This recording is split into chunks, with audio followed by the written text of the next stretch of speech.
ஆதியாகம புஸ்தகம் 50 அதிகாரங்களை கொண்ட புத்தகம். அது 2 பகுதிகளாக அதை பிரிக்கலாம். முதல் பகுதி அதிகாரம் 1 முதல் 12, இரண்டாம் பகுதி அதிகாரம் 12 முதல் 50. இந்த முதல் பகுதியில் 4 நிகழ்ச்சிகள். நிகழ்ச்சி 1 சிருஷ்டிப்பு, நிகழ்ச்சி 2 வீழ்ச்சி, நிகழ்ச்சி 3 ஜலப்பிரளயம், நிகழ்ச்சி 4 தேசங்கள் பிரிதல். இது முதல் பகுதி. 2000 வருஷ சம்பவங்களை உள்ளடக்கிய பகுதி. பகுதி 2 4 நபர்களை கொண்ட பகுதி. 1 ஆபிரகாம், 2 ஈசாக்கு, 3 யாக்கோபு, 4 யோசேப்பு. ஆக கடந்த பல மாதங்கள் முதல் பகுதியை பார்த்தோம்.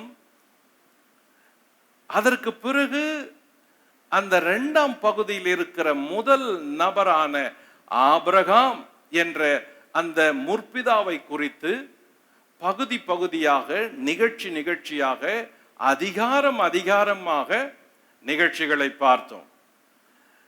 ஆபிரகாமுடைய சரித்திரம் ஆதியாகமம் 11ஆம் அதிகாரத்தினுடைய முடிவில் துவங்குகிறது. 12ஆம் அதிகாரம் தான் அவரை குறித்த பெரிய செய்தியோடு, அறிமுக உரையோடு, தனி சரித்திரமாக 12ஆம் அதிகாரத்திலிருந்து துவங்குகிறது. 13 முதல் அதிகாரம் 25 வரை அந்த ஆபிரகாம் என்பவரை குறித்து மிக ஆழமாக, விளக்கமாக படித்தோம். வெறும் வசன தொடர்புகளோடு மட்டுமின்றி பிற செய்திகள், பிற புத்தகங்கள், பிற சான்றுகள், சரித்திர சான்றுகள், இவைகளையெல்லாம் ஆராய்த்து தொடர்பு படுத்தி காரியங்களை பார்த்தோம். அந்த ஆதியாகமம் 25ஆம் அதிகாரத்தினுடைய முடிவு அந்த முற்பிதாவாகிய ஆபிரகாமின் மரண செய்தியோடு தொடங்கி முடிகிறது. அந்த ஆபிரகாம் உடைய வாழ்க்கையின் முடிவுக்கு பிறகு என்ன நடந்தது என்பதை தான் ஆதியாகமம் 25ஆம் அதிகாரத்தினுடைய தொடர்ச்சி சொல்லுகிறது. கவனியுங்கள், ஆதியாகம புத்தகம் 25ஆம் அதிகாரத்திற்கு தலைப்பிட்டால் ஆபிரகாமிலிருந்து வரும் 4 பேரின் வம்ச வரலாறுகள் என்று தலைப்பிடலாம். ஆக இந்த அதிகாரத்தில் 4 வம்சங்கள் உள்ளடக்கி இருக்கின்றன. இந்த அதிகாரத்திலே 4 வம்சங்கள். வம்சம் 1 ஆபிரகாம் கேத்தூராலின் வம்சம். ஆதியாகமம் 25 1 முதல் 4. 2 ஆபிரகாம் ஆகாரின் வம்சம். ஆதியாகமம் 25 12 முதல் 15. 3 ஆபிரகாம் சாராளின் வம்சம். ஆதியாகமம் 25 19 முதல் 21. 4 ஈசாக்கு ரெபெக்காளின் வம்சம். ஆதியாகமம் 25 23 முதல் 26. ஆக இந்த 4 வம்சங்களும் இந்த அதிகாரத்துக்குள் இடம்பெற்றுள்ளன. இந்த அதிகாரத்தில் 4 முக்கிய இனத்தவர் இருக்கின்றனர். 1 மீதியானியர். ஆதியாகமம் 25 4. 2 இஸ்மவேலர். ஆதியாகமம் 25 13. 3 இஸ்ரவேலர். ஆதியாகமம் 25 23. 4 ஏதோமியர். ஆதியாகமம் 25 25. ஆக இந்த 4 இனத்தவருடைய தொடர்ச்சி, வளர்ச்சி, இவைகளை சொல்லுகின்றன.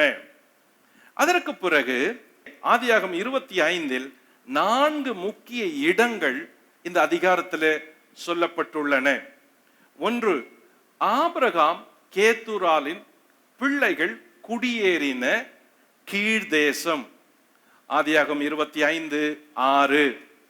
2 இஸ்மவேலின் பிள்ளைகள் குடியேறின ஆவிலா முதல் சூர் வரையிலான இடம். ஆதியாகமம் 25:18. 3. ஈசாக்கு குடியிருந்த லக்காய்ரோய் இடம். ஆதியாகமம் 25:11. 4. ஆபிரகாமை அடக்கம் பண்ணின மக்கபேலா என்ற இடம். ஆதியாகமம் 25:9. ஆக இந்த 4 இடங்கள் இந்த அதிகாரத்தில் மிக முக்கிய இடங்களாக குறிப்பிடப்பட்டுள்ளன இருக்கின்றன. இதற்கு பிறகு இந்த அதிகாரத்தில் சுமார் 35 பெயர்கள் இடம்பெற்றுள்ளன. ஆதியாகமம் 25ஆம் அதிகாரத்தில் சுமார் 35 பெயர்கள் இடம்பெற்றுள்ளன. 1. கேத்தூராலின் வழியே வரும் குமாரர்களுடைய பெயர்கள், மொத்தம் 16 பேர். 2. இஸ்மவேலின் வழியே வரும் குமாரர்கள் 12 பேர். 3. ஈசாக்கு வழியே வரும் குமாரர் 2 பேர். ஆக 16, 12, 2 எல்லாவற்றையும் சேர்த்தால் 30. இவற்றோடு ஆபிரகாம், கேத்தூரால், இஸ்மவேல், ஈசாக்கு, ரபேக்கால் என்ற 5 முக்கிய நபர்கள் இருக்கின்றார்கள். இந்த 5 முக்கிய நபர்களை கூட்டினால் 35 பேர். 30 + 5 35 பேர். இந்த ஒரே அதிகாரத்தில் இத்தனை பேரும் சொல்லப்பட்டிருக்கிறது. ஓகே, ஆதியாகமம் 25ஆம் அதிகாரத்தை 3 பகுதிகளாக பிரிக்கலாம். பகுதி 1, ஆபிரகாம் இல்லற வாழ்க்கையின் இறுதி பகுதி. ஆதியாகமம் 25 1 முதல் 10 வரை இந்த செய்திகளை சொல்லுகின்றன. பகுதி 2, இஸ்மவேலின் இல்லற வாழ்வின் இறுதி பகுதி. இஸ்மவேலுடைய லைஃப் எப்படி முடிஞ்சது என்பதை சொல்லும் பகுதி. ஆதியாகமம் 25 12 முதல் 18. பகுதி 3, ஈசாக்கின் இல்லற வாழ்க்கையின் துவக்க பகுதி. ஆதியாகமம் 25 19 முதல் 34. ஆக இந்த 25ஆம் அதிகாரத்தை, ஆதியாகமம் 25ஆம் அதிகாரத்தை இந்த 3 பகுதிகளாக தலைப்பிட்டு பிரித்து படிக்கலாம். பகுதி 1, ஆபிரகாமின் இல்லற வாழ்க்கையின் இறுதி பகுதி. இந்த தலைப்பில் உள்ளே இருக்கிற வசனங்கள் ஆதியாகமம் 25 1 முதல் 10 வரை இருக்கிற இந்த 10 வசனங்களும் ஆபிரகாமுடைய இல்லற வாழ்க்கையினுடைய இறுதி பகுதிகளை சொல்லுகிறது. அதிலும் அங்கே புதியதாக ஒரு பெண்ணை குறித்து சொல்லுகிறது. அவள் பெயர் கேத்தூரால். சரி, ஆபிரகாமுக்கும் கேத்தூராலுக்கும் பிறந்த பிள்ளைகளின் வம்ச பட்டியல் அந்த 10 வசனத்துக்குள்ளே வருகின்றன. இதற்கு பிறகு இந்த பகுதியில் இருக்கிற குறிப்பை கவனித்தால் ஆபிரகாம் மணந்த 3 பெண்களை கவனிக்கலாம். 1 சாராள். ஆதியாகமம் 11:29 முதல் ஆதியாகமம் 23:1. ஊர் பட்டணத்தை சேர்ந்து அங்கேயே தங்கள் வாழ்க்கையை துவங்கினவர்கள் அந்த தம்பதிகள் ஆபிரகாமும் சாராலும். 2 ஆகார். ஆதியாகமம் 16:3 முதல் ஆதியாகமம் 21:21 வரை இந்த எகிப்து தேசத்தை சேர்ந்த ஒரு பெண்ணின் சரித்திரத்தை ஆபிரகாமுடைய வாழ்க்கை குறிப்பில் படிக்க முடியும். 3 சாராளுடைய மரணத்திற்கு பிறகு, ஆகார் வெளியேற்றப்பட்ட பிறகு ஆபிரகாம் கேத்தூரால் என்ற ஒரு பெண்ணை திருமணம் முடிக்கிறார். கடைசியிலே தான் அது தெரிகிறது அது அவருடைய மறுமனையாட்டி என்று. ஆதியாகமம் 25 1 முதல் 4 வரை வாசித்தால், 1 நாளாகமம் 1:32 வாசித்தால், அந்த கேத்தூரால் கானானை சேர்ந்த ஒரு பெண். அந்த பெண் ஆபிரகாமின் 3வது மனைவி. அதாவது ஏற்கனவே உண்மையான மனைவி சாராள் மரித்த பிறகு சாராள் உயிரோடு இருக்கும் பொழுதே ஆபிரகாம் வெளியேற்றப்படுகிறாள். பிறகு சாராளுடைய மரணத்திற்கு பிறகு ஆபிரகாம் தனது தனிமையின் நாட்களில் கேத்தூராலை மணக்கிறார். அவள் கானானை சேர்ந்தவள். ஆக இந்த 3 பெண்களும் ஆபிரகாம் வாழ்க்கையிலே மிக முக்கியமானவர்கள். சரி, குறிப்பு 2. சாராள் ஆபிரகாமின் உறவினர், ஈசாக்கின் தாய். ஆபிரகாமோடு 62 ஆண்டுகள் திருமண வாழ்க்கையை வாழ்ந்தவள்.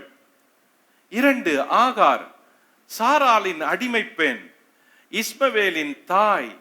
சுமார் 25 முதல் 30 ஆண்டுகள் ஆபிரகாமோடு வாழ்ந்திருக்கலாம் என்று யூகிக்கப்படுகிறது.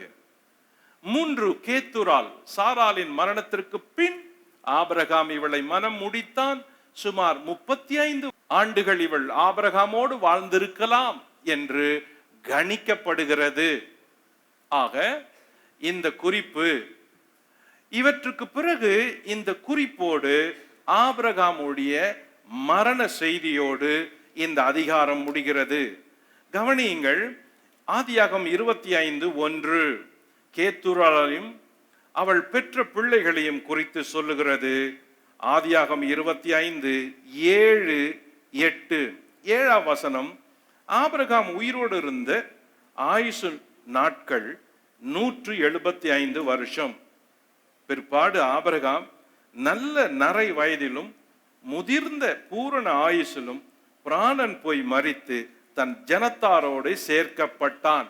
தன் ஜனத்தாரோடே சேர்க்கப்பட்டான் என்பது ஆபிரகாம் கல்லறையிலே சேர்க்கப்பட்டதை சொல்லவில்லை. ஏனென்றால் ஆபிரகாம் கல்லறை வாங்கி அந்த கல்லறையிலே ஒரே ஒருவரைத்தான் இதுவரைக்கும் அடக்கம் பண்ணி இருக்கிறார். அது சாராளை மட்டுமே. மக்கபேலாவில வாங்கின கல்லறையில் சாராள் மட்டுமே அடக்கம் பண்ணப்பட்டிருக்கிறாள். அப்படி இருக்கும் பொழுது தன் ஜனத்தாரோட சேர்க்கப்பட்டான் என்று சொல்லுவது, இது பழைய ஏற்பாட்டு காலத்தில் மரித்த நீதிமான்கள் போய் சேரும் இடம். பழைய ஏற்பாட்டு காலத்தில் நீதிமான்கள், தேவபக்தி உள்ளவர்கள் எல்லாம் போய் சேருகிற அந்த பரதேசு என்று சொல்லப்படுகிற நீதிமான்களுடைய இடத்துல ஆபிரகாம் போய் சேர்ந்தார். அதைதான் தன் ஜனத்தாரோடு சேர்க்கப்பட்டான் என்று சொல்லுகிறது. சரி, ஏற்கனவே பார்த்த குறிப்புகள் இவைகள். இதிலிருந்து புதிய குறிப்புகளோடு நாம் மறுபடியும் இந்த அதிகாரத்தை கவனிக்க போகிறோம். ஆதியாகம புத்தகத்தில் 4 நபர்கள் முக்கியமான நபர்கள். இவர்கள் முற்பிதாக்கள் என்று அழைக்கப்படுகின்றனர். அந்த 4 நபர்களில் ஆபிரகாம் என்பவரை குறித்து அதிகமான செய்திகள் சொல்லப்பட்டுள்ளது. ஆதியாகமம் 12 முதல் 25 அதிகாரங்கள் அதிகமான செய்திகள் உள்ளே இருக்கின்றது, தொடர் செய்திகள். இந்த செய்திகளின் அடிப்படையில் ஆபிரகாமுடைய வாழ்க்கையை பகுதிகளை 2ஆக பிரிக்கலாம். ஆபிரகாம் மொத்தம் வாழ்ந்தது 175 வருடம். அதை 2 பகுதிகளாக பிரிக்கலாம். முதல் பகுதி ஆபிரகாம் பிறப்பு முதல் அவரது 75 வயது வரை, ஆதியாகமம் 11. பகுதி 2 ஆபிரகாமுடைய 76 வயதிலிருந்து அவரது 175 வயது வரை, அவர் வாழ்க்கையின் 2வது பகுதி. ஏன் அப்படி பிரிக்கிறோம்? முதல் பகுதி 75 வயதிற்கு முன்பு அவர் அந்த ஊர் என்ற கல்தேயர் பட்டணத்திலே, ஆரான் என்ற பட்டணத்திலே அவர் தனது வாழ்க்கையை செலவழித்தார். கானானுக்கு வரும் பொழுது அவருக்கு வயது 75. கானானுக்கு வந்த பிறகு அவர் 100 வருடங்கள் கானானிலே வாழ்ந்து வாழ்க்கையை முடிக்கிறார். திரும்ப போகவே இல்லை. ஆக 75 வயதிலிருந்து 175 வயது வரைக்கும் ஆபிரகாமுடைய முக்கிய வாழ்க்கை பகுதியாக கணிக்க முடிகிறது. சுருக்கமாக ஆபிரகாமுடைய வாழ்க்கை பகுதிகளை, அவரது நிகழ்ச்சிகளையும் அவரது வயது குறிப்புகளையும் கவனித்து அடுத்த பகுதிக்கு போகலாம். ஆபிரகாமுடைய வயது குறிப்பு நிகழ்ச்சி. ஆபிரகாம் பிறந்தது ஊர் என்ற பட்டணம், கல்தேயர் பட்டணம். ஆதியாகமம் 11:27-32 வசனங்கள். நம்பர் 2, ஆபிரகாம் ஆரானுக்கு குடிபெயர்ந்த பொழுது அவருக்கு வயது 75. ஆதியாகமம் 12:4. நம்பர் 3, ஆபிரகாம் பஞ்சத்தினால் எகிப்திற்கு போனது வயது தெரியவில்லை, ஆனால் குறிப்பு இருக்கிறது. ஆதியாகமம் 12:10-20. நம்பர் 4, ஆபிரகாம் லோத்தை யுத்தத்தில் மீட்டது எப்பொழுது என்று தெரியவில்லை, ஆனால் குறிப்பு ஆதியாகமம் 14:1-24. நம்பர் 5, ஆபிரகாம் ஆகாரை மணந்த போது அவருக்கு வயது 85. ஆதியாகமம் 16:3. நம்பர் 6, ஆபிரகாமுக்கு இஸ்மவேல் பிறந்த பொழுது வயது 86. ஆதியாகமம் 16:16. நம்பர் 7, தேவன் ஆபிரகாமோடு உடன்படிக்கை செய்த போது ஆபிரகாமுக்கு வயது 99. ஆதியாகமம் 17:1. சோதம் குமாரா அழிந்த போது ஆபிரகாமுக்கு வயது 99. கேராருக்கு ஆபிரகாம் குடிபெயர்ந்த போது வயது 99. ஆதியாகமம் 20:1-18. ஒரு யூகம். ஆபிரகாமுக்கு ஈசாக்கு பிறந்த போது ஆபிரகாமுக்கு வயது 100. ஆதியாகமம் 21:2-5. ஆபிரகாம் ஈசாக்கை பலியிட சென்ற போது வயது தெரியவில்லை, ஆனால் குறிப்பு ஆதியாகமம் 22. ஆபிரகாமும் சாராலும் கூடி வாழ்ந்தனர், ஆனால் சாரால் மரித்த போது ஆபிரகாமுக்கு வயது 137. ஈசாக்கு ரெபெக்காளை மணந்த போது ஆபிரகாமுக்கு வயது 140. ஆதியாகமம் 25:20. யாக்கோபு ஏசா பிறந்த போது ஆபிரகாமுக்கு வயது 160. ஆபிரகாம் மரணம் அடைந்த போது வயது 175.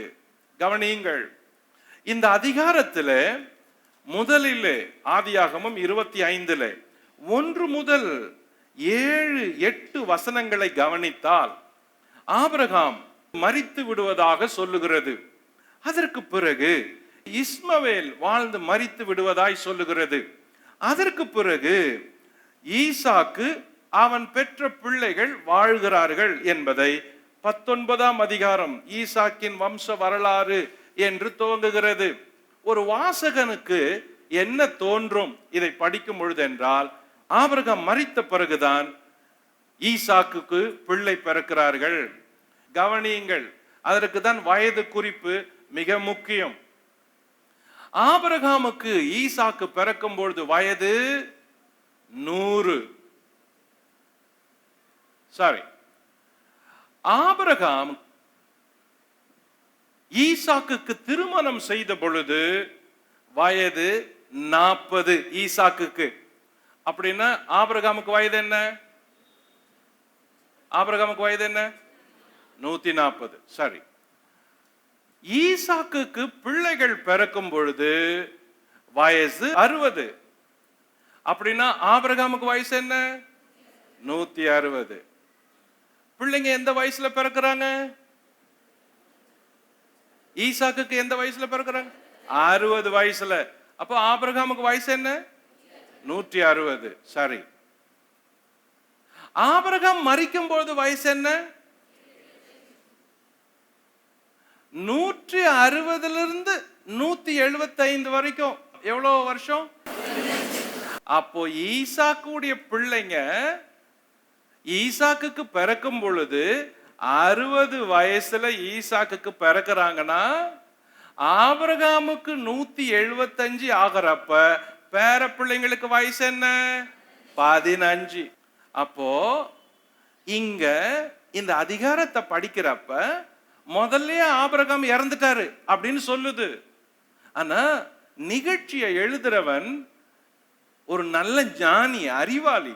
முதல்ல சரித்திரமா சொல்லி முடிச்சிட்டு அதுக்கப்புறம் விஷயத்துக்கு ஒவ்வொருத்தரா வரான். அதனால முதல்ல ஆபிரகாமுடைய ஹிஸ்டரி முடிச்சிட்டு அதுக்கப்புறம் ஈசாக்கு ஹிஸ்டரி தொடங்குறாரு. அதனாலதான் அந்த அதிகாரத்துல 19ஆம் வசனத்துல ஈசாக்கின் வம்ச வரலாறு அப்படின்னு தனியா தொடங்குது.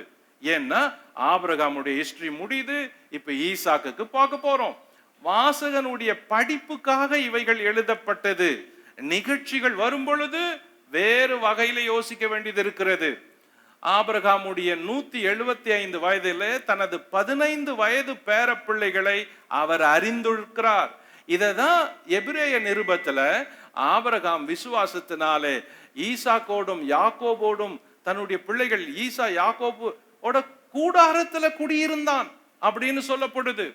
அப்படின்னா ஆபிரகாம் ஈசாக்குடைய 2 பிள்ளைங்க ஏசா யாக்கோபு எல்லாம் கூடாரத்துல குடியிருந்தாங்க. அப்போ வாசகன் வேதத்தை வாசிக்கிறப்ப வேற மாதிரி புரிஞ்சுக்க வேண்டியது இருக்குது. ஆனா நிகழ்ச்சிகளை சரித்திர ரீதியா கவனிக்கிறப்ப உண்மை என்னன்னு புரியுது. சரி, ஆபிரகாமுடைய நிகழ்ச்சிகள். ஆபிரகாமுக்கு 4 டாப், முக்கியமா 4 சிறப்பு பெயர்கள் அப்படின்னு கடைசியா பார்த்தோம். ஒன்று, அவன் விசுவாச மனிதன், எபிரேயர் 11:8. 2, அவன் விசுவாசிகளின் தகப்பன், கலாத்தியர் 3:7. 3, அவன் தேவனுடைய நண்பன், யாக்கோபு 2:23. 4, அவன் ஒரு தீர்க்கதரிசி, ஆதியாகமம் 20:7. இந்த 4 பெயர்களும் வேதத்துல ஆபிரகாமுக்கென்று கொடுக்கப்பட்ட முக்கிய பட்டங்கள், புனைப்பெயர்கள் அல்ல, பட்டங்கள் அவருக்கு கிடைத்தது. சரி, இப்பொழுது ஆபிரகாமுடைய வாழ்க்கையில அவருடைய வம்சத்தில் இருக்கிற பிள்ளைகளை கவனிப்போம்.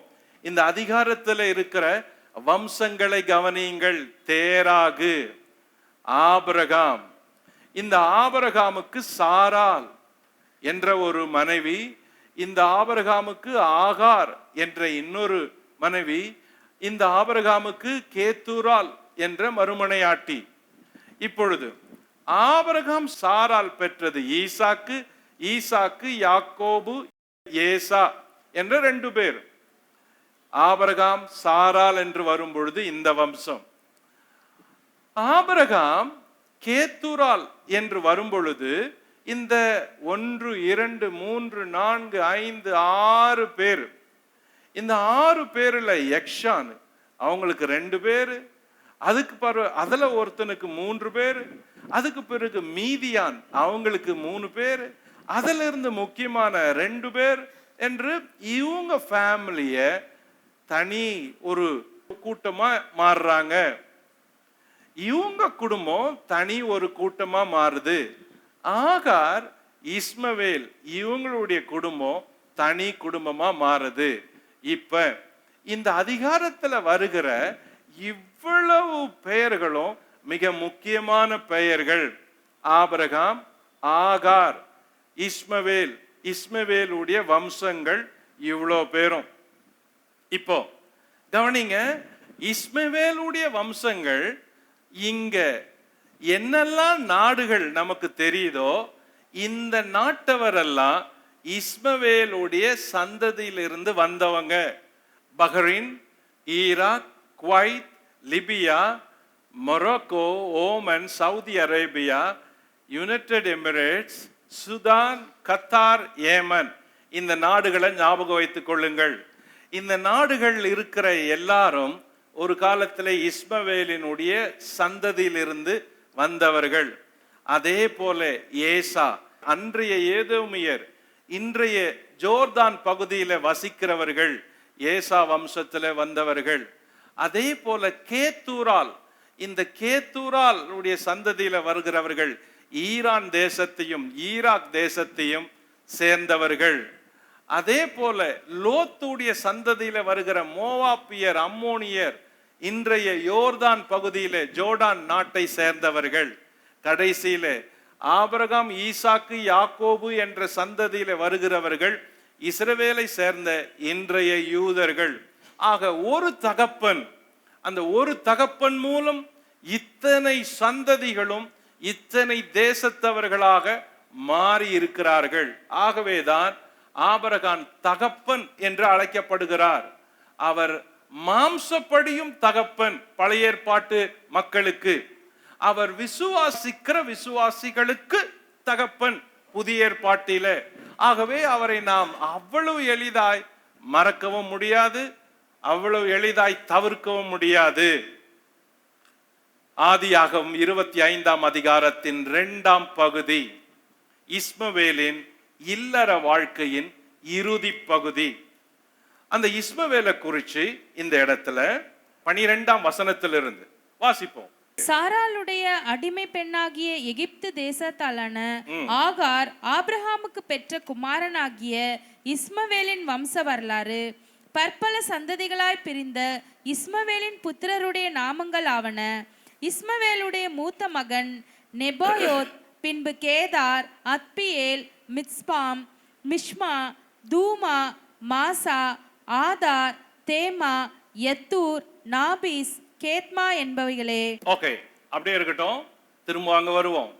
இஸ்மவேல் என்பதின் பொருள் தேவன் கேட்பார் என்பதாகும். இஸ்மவேலுடைய குமாரர்கள் இந்த 12 பேரும் 12 பிரபுக்களாக உருவெடுக்கிறார்கள்.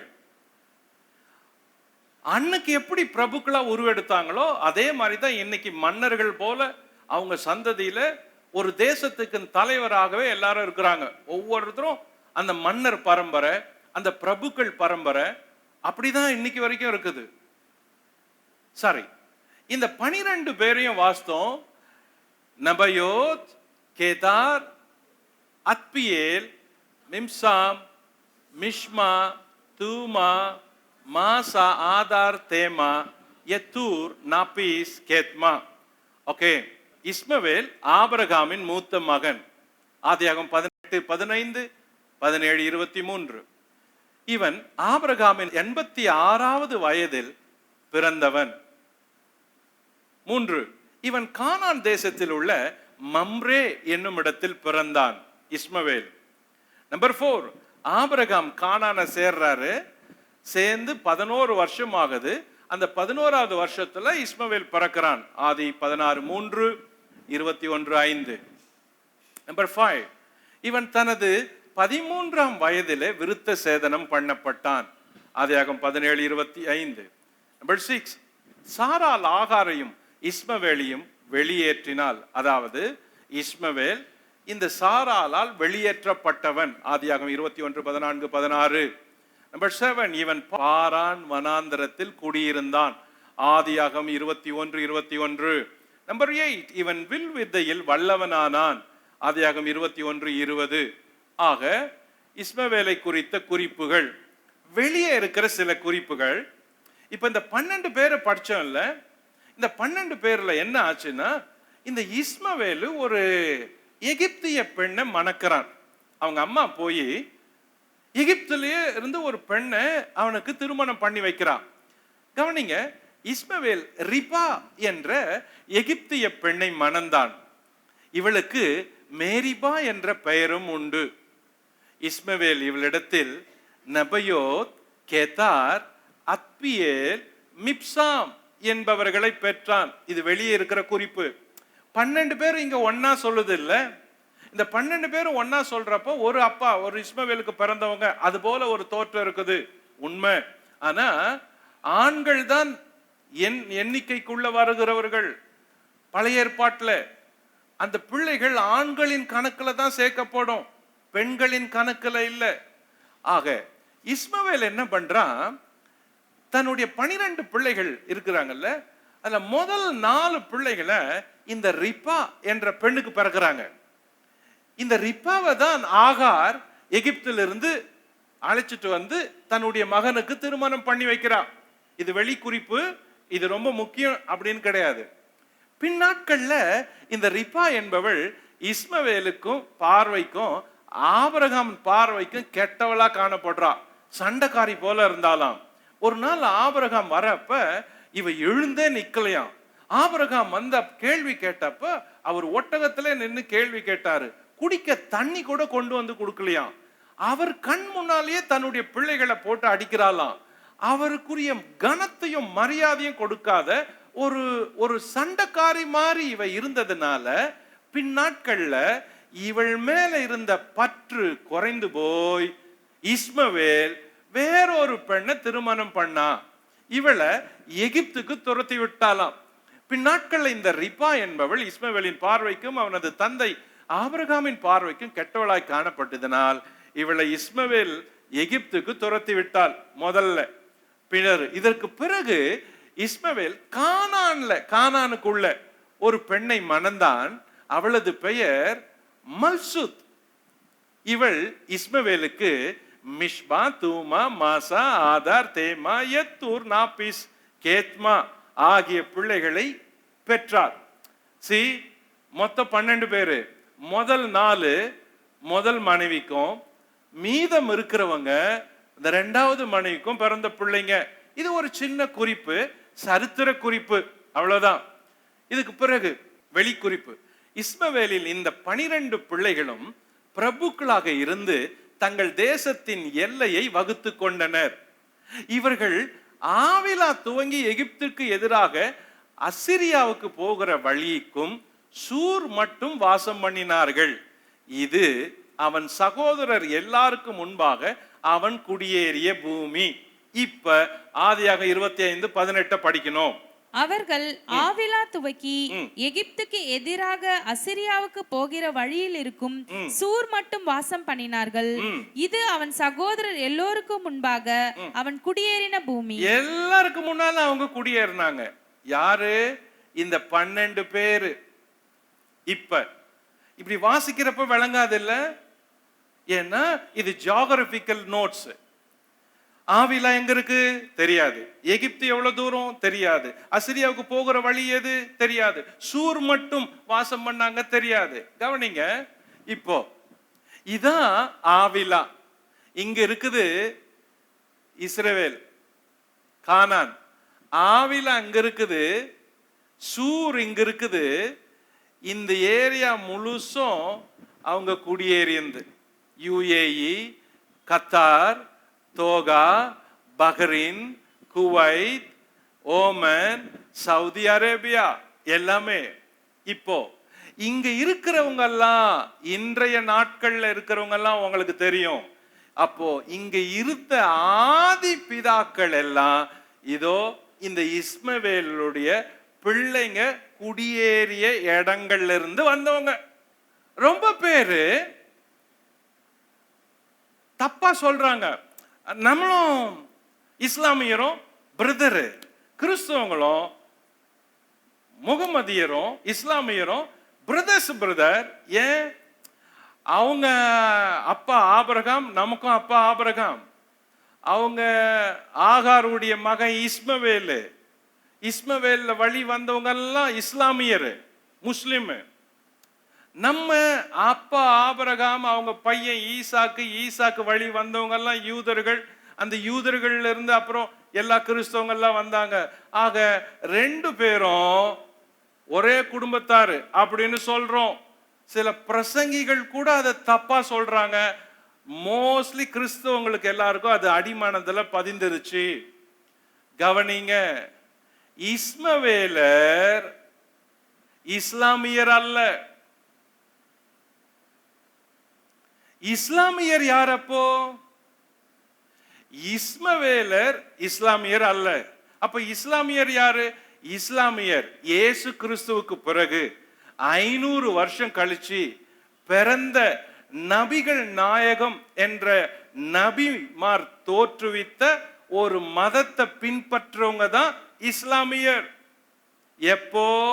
இயேசு கிறிஸ்துவுக்கு பின்னால 520 வருஷம் கழிச்சு நபிகள் பிறந்து அவர் வாழ்ந்து அவர் ஸ்தாபிச்ச மதம், அந்த மதத்தை ஃபாலோ பண்றவங்க தான் இஸ்லாமியர். இது ஆபிரகாம் காலத்து சரித்திரம். இயேசு பிறக்கல, நபிகள் நாயகம் பிறக்கல. அப்போ இப்ப இருக்கிற நாடுகள்லாம் இஸ்லாமிய நாடுகளா இருக்குது. அப்படின்னா ஆதி நாட்கள்ல இது இஸ்மவேலர், இவங்க இஸ்லாமியர் அல்ல. பின் நாட்கள்ல தான் இவங்க இஸ்லாமுக்கு மாறினாங்க, இந்த நாட்டவர்கள் எல்லாம். அப்போ இஸ்மவேலர் என்றது ஒரு அரபிய இனம். யோசேப்ப வித்தது கூட அரபியர்கள் கிட்ட, வியாபாரம் கிட்ட.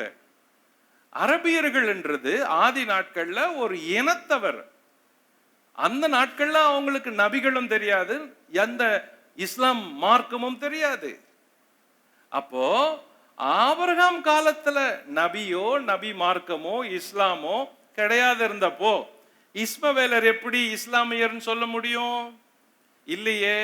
அப்ப இவங்க எல்லாம் 12 பிரபுக்களா இந்த ஏரியாவை தேர்ந்தெடுத்து சூர் முதல் ஆவலா முதல் சூர் வரைக்கும் இருக்கிற இந்த பகுதிகளில் குடியேறினவங்க.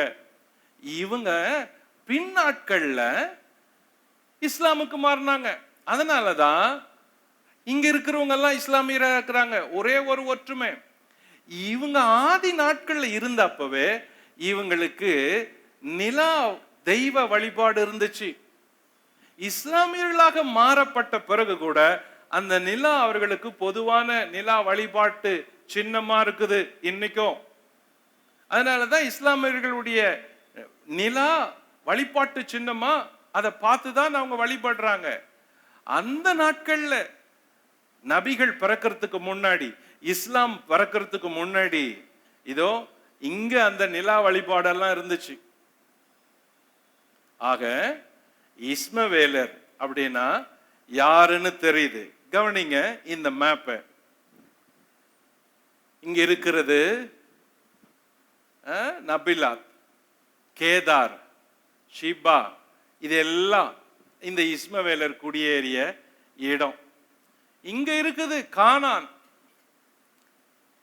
ஆனா இதுக்கு இங்கெல்லாம் இஸ்மவேலுடைய சந்ததி குடியேறின இடம்.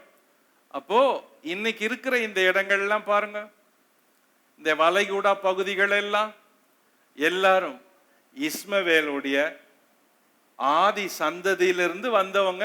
அதுக்கப்புறம் வாழ்க்கை மாறுச்சு, ஆவிலா முதல் சூர் வரைக்கும். சரி, இன்னும் இந்த வளைகுடா பகுதியில் இருக்கிற முக்கியமான நபர்களை பாருங்க. இது கானானியர், பெலிஸ்தியர், அமலேக்கியர், அம்மோனியர், மோவாப்பியர், ஏதோமியர், இஸ்மவேலர்.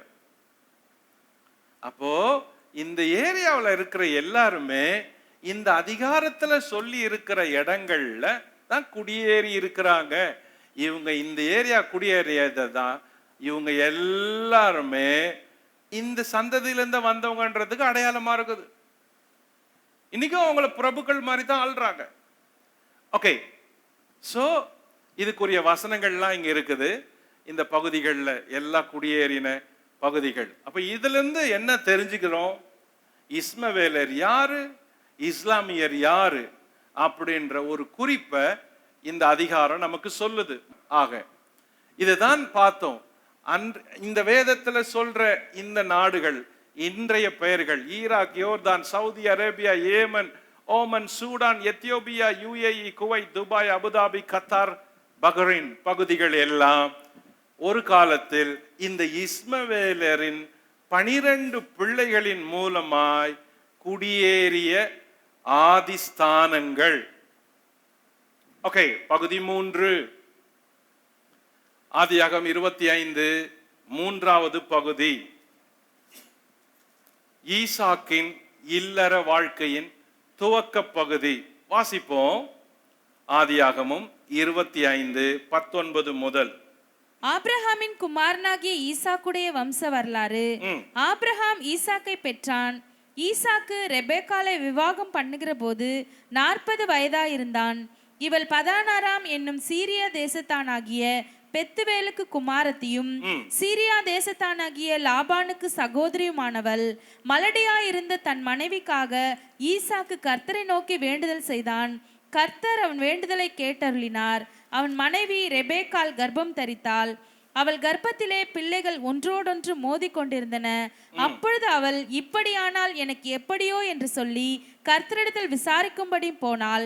அதற்கு கர்த்தர், 2 ஜாதிகள் உன் கர்ப்பத்தில் உண்டாயிருக்கிறது, 2 வித ஜனங்கள் உன் வயிற்றிலிருந்து பிரியும். அவர்கள் ஒரு ஜனத்தார் மற்ற ஜனத்தாரை பார்க்கிலும் பலத்திருப்பார்கள். மூத்தவன் இளையவனை சேவிப்பான் என்றார். பிரசவ காலம் பூரணமான போது அவள் கர்ப்பத்தில் 2 பிள்ளைகள் இருந்தது. ஓகே, ஈசாக்குடைய ஹிஸ்டரி தொடங்குது. இப்போ இங்கிருந்து பர்சனல் ஹிஸ்டரி, அவரை பத்தி மட்டும் ஃபோக்கஸ் பண்ற சரித்திரம். ஈசாக்குடைய சுருக்கத்தை கவனிப்போம். ஆதியாகமம் 21 அதிகாரம் ஈசாக்கின் பிறப்பை சொல்லுகிறது.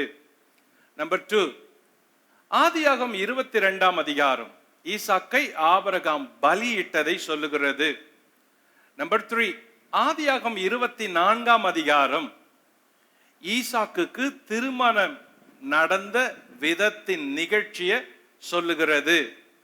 நம்பர் 4, ஆதியாகமம் 25 அதிகாரம் ஈசாக்குக்கு பிள்ளைகள் பிறந்ததை சொல்லுகிறது. நம்பர் 5, ஆதியாகமம் 26 அதிகாரம் ஈசாக்கு தேசத்தில் குடியிருந்த போது எப்படி வாழ்ந்தான் என்ற அந்த சமுதாய வாழ்க்கையின் வளர்ச்சியை சொல்லுகிறது. நம்பர் 6, ஆதியாகமம் 27 அதிகாரம் ஈசாக்கு தனது முதிர் வயதிலே தனது வீட்டிலே எப்படி வாழ்க்கையை செலவிட்டார் என்பதை சொல்லுகிறது. நம்பர் 7, ஆதியாகமம் 35 அதிகாரம் ஈசாக்கின் மரணத்தை சொல்லுகிறது. ஆக ஆபிரகாமோடு தொடர்பு படுத்தி பார்த்தால் ஈசாக்கினுடைய வாழ்க்கை குறிப்பு மிக சுருக்கமாகவே சொல்லப்பட்டிருக்கிறது.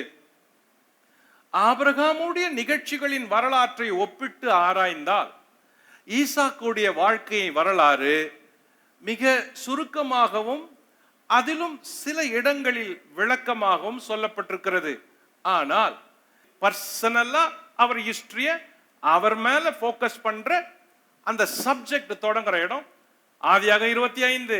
ஆனா இந்த ஈசாக்கு எப்படி பிறப்பாரு, எப்போ பிறப்பான், எப்போ பிறப்பான், எப்போ பிறப்பான், எப்படி பிறப்பான், எப்போ பிறப்பான்னு இந்த ஈசாக்கு பிறக்கிறதுக்கு முன்னாடியே அப்பா ஆபிரகாம் 75 வயது இருக்கும் போது எனக்கு அந்த வாக்குத்தத்தத்தின் மகன் எப்ப பிறப்பான், எப்ப பிறப்பான், எப்ப பிறப்பான்னு காத்திருந்தாரு.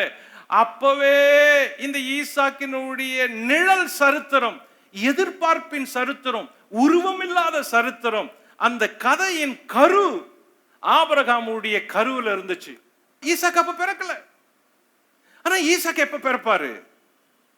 அதுதான் ஆபிரகாம் வாழ்க்கையில் அந்த 100 வருஷம், அந்த 75 வருஷம் காத்திருக்கிறதெல்லாம் எதை சொல்லுது? பிறக்க போற இந்த பையனை குறிச்சு, பிறக்க போற இந்த பையனை குறிச்சு. பிறந்த பிறகு 40 வருஷம் எதை சொல்லுது? தோ பிறந்துட்ட இந்த பையனை குறிச்சு. ஆக நிகழ்ச்சிகளின் படி ஈசாக்கு ஆபிரகாமுடைய சரித்திரத்துக்கு கூடவே நிழல் போல வருகிறார், கண்ணுக்கு தெரியல.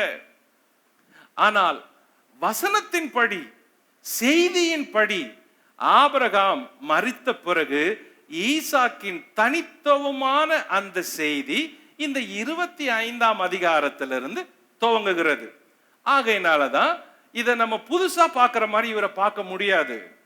இவர் ஏற்கனவே பழைய செய்தியோடு சேர்ந்து வரவர். சரி, குறிப்பு 1, ஈசாக்கும் அவன் குடும்பமும். நம்பர் 1, ஈசாக்குக்கு பிள்ளை இல்லாத நாட்கள். ஆதியாகமம் 25, 20 முதல் 21. நம்பர் 2, ஈசாக்குக்கு பிள்ளை பேற்றின் நாட்கள். ஆதியாகமம் 25, 22 முதல் 26. நம்பர் 3, ஈசாக்குக்கு பிள்ளைகள் பிறந்த பின் நாட்கள்.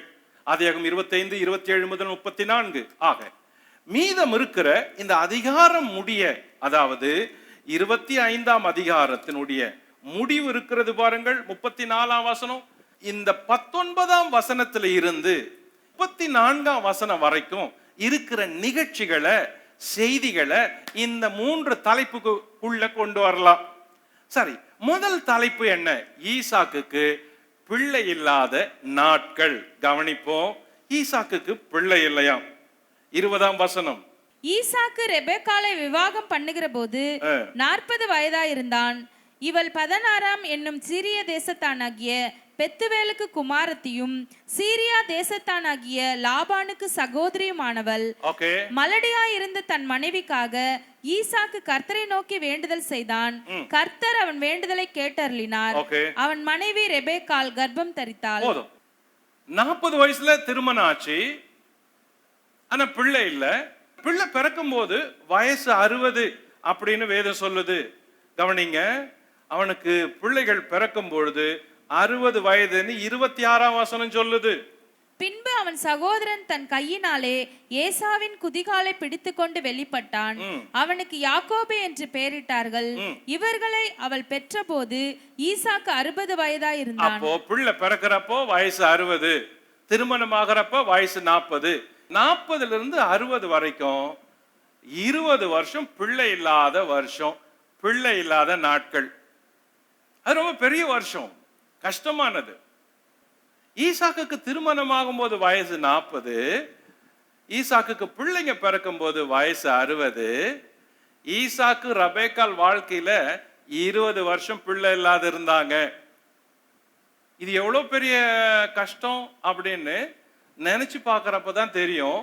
இல்லாட்டி பிள்ளை இல்லாது காத்திருக்கிறவங்களுக்கு தான் இந்த ரியல் பெயின் தெரியும். ஸோ அப்போ அவங்க வாழ்க்கையில இந்த கஷ்டத்தை ரொம்ப சோகமான நாட்களாக தான் பேசியிருக்கணும். மோஸ்ட்லி என்ன சொல்லியிருப்பாங்க சமுதாயத்தில், அவங்க அப்பாவுக்கு பிள்ளை ரொம்ப நாள் இல்லை அப்படின்னு சொல்லியிருப்பாங்க. அவங்க அம்மாவுக்கு ரொம்ப நாள் பிள்ளை இல்லைங்க, 90 வயசு வரைக்கும் அந்த அம்மாவுக்கு பிள்ளை இல்லை, அவங்க வீட்டில் சாபம், அவங்க வீட்டில் பரம்பரை சாபம் அப்படியெல்லாம் சொல்லியிருப்பாங்க. லிசன், வெளி குறிப்பு சொல்லுது, இப்படி 20 வருஷம் பிள்ளை இல்லாத இருந்தப்ப ஈசாக்கு உடைய மனைவி ரபேக்கால் என்ன பண்ணாங்களாம், ஈசாக்க ஒரு நாள் பார்த்து, இங்க பாருங்க, இங்க பாருங்க, நான் கேட்கிறேன், உங்க அம்மா பிள்ளை இல்லாத இருந்தாங்கல்ல, ஆமா, அப்போ என் ஆண்டவனே, அது சொல்ற விதம் ரொம்ப நல்லா இருக்கும். ரபேக்கால் ஈசாக்க போய் பார்த்து கேட்கிறாங்க, என் ஆண்டவனே, உங்கள் தாயார் பிள்ளை இல்லாது இருந்த பொழுது என் ஆண்டவனாகிய உங்கள் தகப்பன் ஆபிரகாம் அவருக்காக ஜெபம் பண்ணி அவர் பிள்ளை பெறும்படி செய்தாரு, நீங்கள் ஏன் எனக்கு ஜெபம் பண்ணி அப்படி செய்யக்கூடாது அப்படின்னு ரெபேக்கால் போய் ஈசாக்க கேக்குறாங்களாம். அப்ப ஈசாக்கு என்ன சொல்றாரு, அது அப்படியெல்லாம் ஒண்ணும் இல்லை, எங்க அப்பா எல்லாத்துக்கும் சேர்த்தானே ஜெபம் பண்ணிட்டாரு அப்படின்னு ஈசாக்கு நம்ம ஆண்கள் சொல்ற மாதிரியே பதில் சொன்னாரு. அப்படியே சொன்னார். என்ன சொன்னார், எங்க அப்பா தான் எல்லாத்துக்கும் சேர்த்து ஜெபம் பண்ணிட்டாருல்ல, அதனால நான் ஜெபம் பண்ணணும்னு அவசியம் இல்லை அப்படின்னு ஈசாக்கு சொன்னாராம். ஆனா ரெபெக்காள் என்ன பண்றாராம், இல்ல இல்ல என் ஆண்டவனே, நீங்க ஜெபம் பண்ணணும், அப்பதான் எனக்கு பிள்ளை பிறக்கும் அப்படின்னு சொல்லி கம்பல் பண்றாராம். ரெண்டு பேரும் என்ன பண்றாங்க, பேசிக்கிட்டே இருக்கிறப்ப சரி ரெபெக்காள் என்ன சொல்றா, வாங்க நம்ம போலாம், உங்களை பலியிட்டாங்க இல்ல அந்த மோரியா மலைக்கு போலாம், அப்படி கிளம்புங்க நம்ம போலாம், நீங்க எனக்கு ஜெபம் பண்ணணும் அப்படின்னு சொல்லி ரெபெக்காள் என்ன பண்றா, ஈசாக்க வற்புறுத்தி அந்த மோரியா மலைக்கு கொண்டு போறாளாம். வாங்க போனோன்னு போய் மோரியா மலையில நின்று நீங்க எனக்காக ஜெபம் பண்ணணும், இந்த இடத்துல தானே கர்த்தர் பேசினாரு, இந்த இடத்துல தானே உங்களை பலியிட வந்தாங்க, இந்த இடத்துல இருந்து நீங்க எனக்கு ஜெபம் பண்ணா உங்க அப்பா ஜெபம் பண்ணி எப்படி உங்களுக்கு நீங்க பிறந்தீங்களோ அதே மாதிரி நீங்க ஜெபம் பண்ணா எனக்கு இந்த மலடின்ற தன்மை போகும், பிள்ளை பெற்றெடுக்கிற தாயா மாறுவேன் அப்படின்னு ரெபெக்காள் ஃபோர்ஸ் பண்ணி தான் கணவனை ஜெபிக்க சொல்லி வற்புறுத்துறா.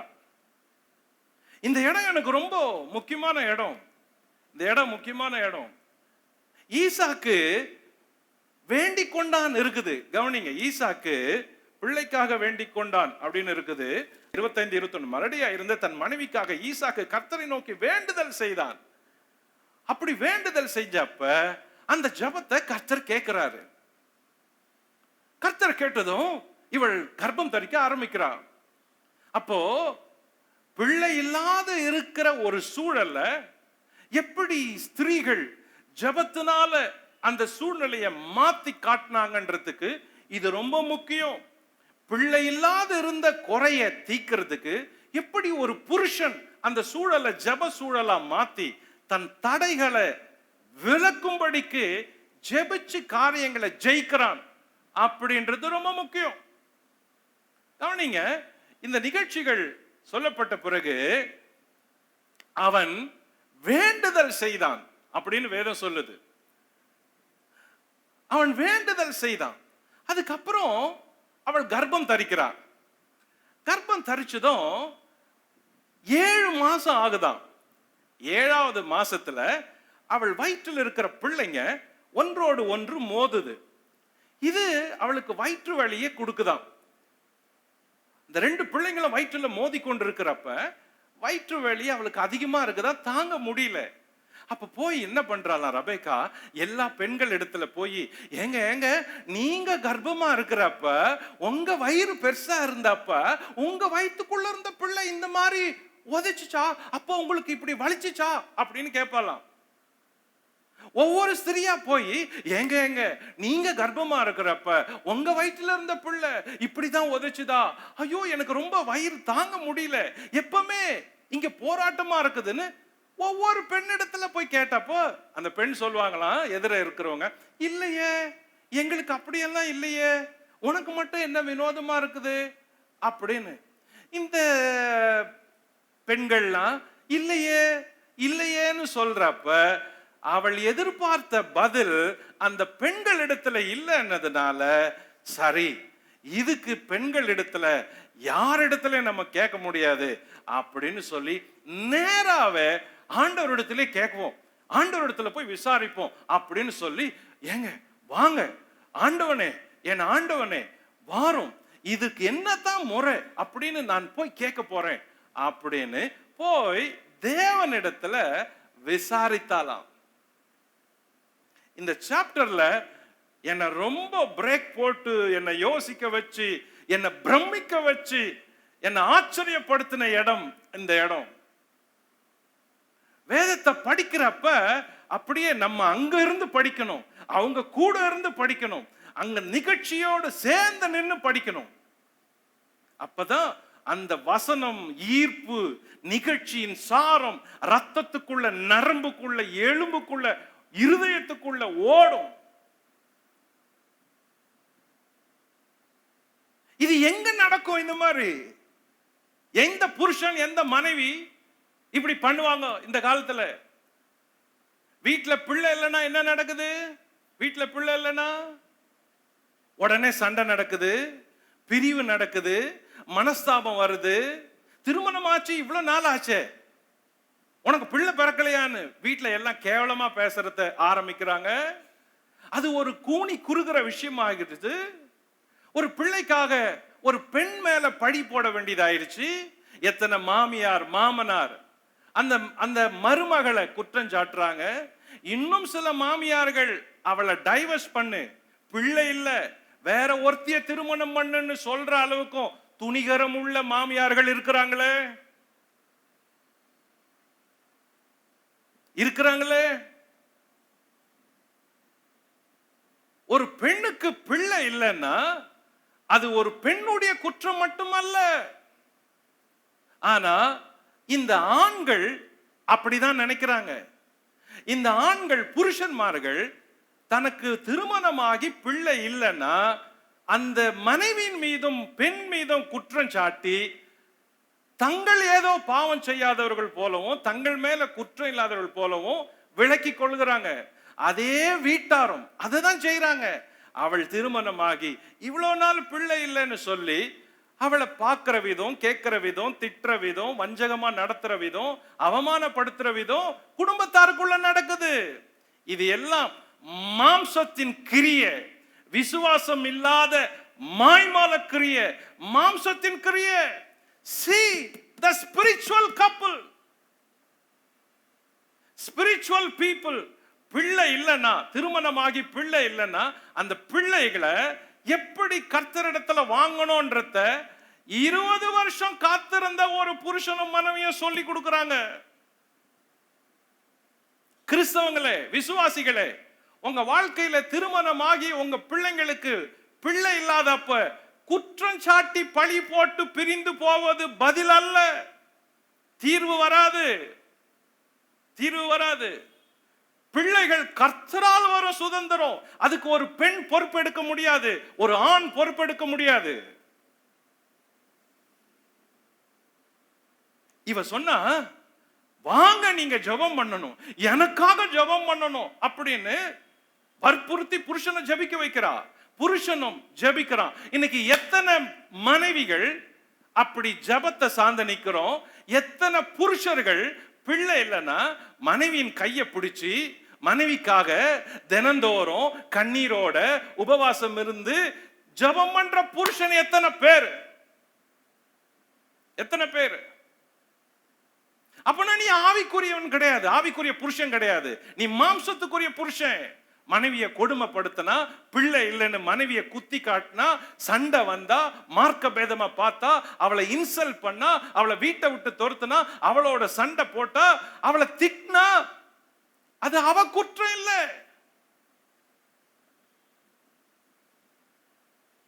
சரி, என்ன நடந்துச்சு?